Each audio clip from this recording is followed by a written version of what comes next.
La mélancolie, c'est le bonheur d'être triste. Et j'avoue que je mentirais si je vous disais que ça ne m'est jamais arrivé.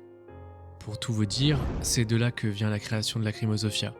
J'ai toujours trouvé dans la mélancolie une forme de beauté divergente. C'est un sentiment particulier et assez complexe à décrire. Mais ne tombez pas dans cette addiction. Si vous célébrez sans cesse votre mal-être, vous restez prisonnier de cette douleur.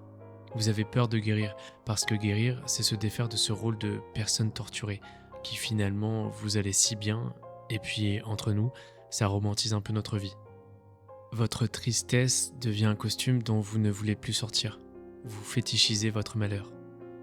Là aussi, l'intention peut sembler légitime, mieux vaut exprimer son chagrin que de le cacher. Mais quand la tristesse devient un argument pour se démarquer, on sait que quelque chose a dérapé. On glisse dans la victimisation. Regarde comme je souffre, regarde comme je suis plus authentique que toi. Quand on instrumentalise sa peine, on se met soi-même en prison.